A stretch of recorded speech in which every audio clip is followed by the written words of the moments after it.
బాబాయ్ దా సిట్టింగ్ వేద్దాం.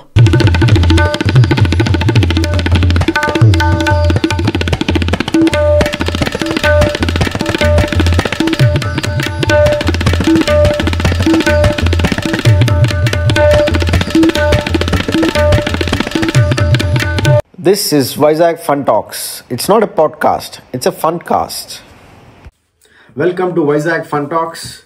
ఈ ఎపిసోడ్లో మనం మ్యాన్ ఆఫ్ ది అవర్ మన పవన్ కళ్యాణ్ గారి గురించి మాట్లాడదాం.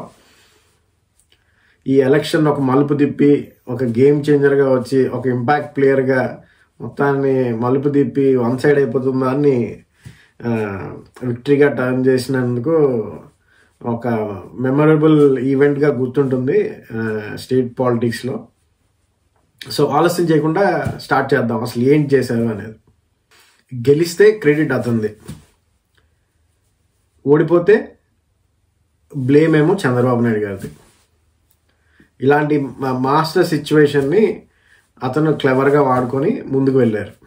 అసలు ఆ సిచ్యువేషన్ కల్పించింది ఎవరంటే ఇంతకీ జగన్మోహన్ రెడ్డి గారు అనేదే నా ఉద్దేశం. ఎందుకంటే అతనే కానీ అసలు చంద్రబాబు నాయుడు గారిని జైల్లో పెట్టకపోతే పవన్ కళ్యాణ్ గారికి అసలు అవకాశం వచ్చేదే ఉండేది కాదు. అసలు ఎప్పుడో జగన్ గారు క్లియర్గా విన్నర్ అయిపోయేవారు. సో అతను ఎలక్షన్ ముందు కాకుండా ఎలక్షన్ తర్వాత చేయాల్సింది. సో అది జగన్ గారు చేసిన పెద్ద బ్లండర్.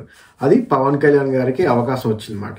సో పవన్ కళ్యాణ్ గారు ఏం చేశారంటే, ఇప్పుడు కేసీఆర్ గారికి 2013 లేకపోతే 9 రాజశేఖర రెడ్డి గారు చనిపోతే ఎలా ఆపర్చునిటీ వచ్చిందో అలాగా ఇలాంటి ఒక వండర్ఫుల్ ఆపర్చునిటీ మన పవన్ కళ్యాణ్ గారికి వచ్చింది. అది సద్వినియోగం చేసుకున్నారు. సో ఇలాంటి స్ట్రాటజిక్ పొజిషన్లో, అడ్వాంటేజ్ పొజిషన్లో అతను కరెక్ట్ టైంలో వచ్చి పావులు కరెక్ట్గా, రాజకీయ పావులు కరెక్ట్గా నడిపి పవర్లోకి వచ్చారు అని చెప్పచ్చు. అతనే గేమ్ చేంజర్, అతనే ఈ విన్నింగ్ కాంట్రిబ్యూషన్.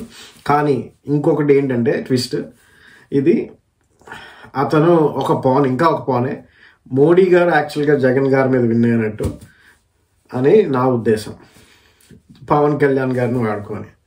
సో ఈ మాస్టర్ ట్రో యాక్చువల్గా పవన్ కళ్యాణ్ గారు బయటకు కనిపిస్తున్నా వెనక మోడీ గారు ఉన్నారు, అంతా నడిపించింది అతను అని నా ఉద్దేశం.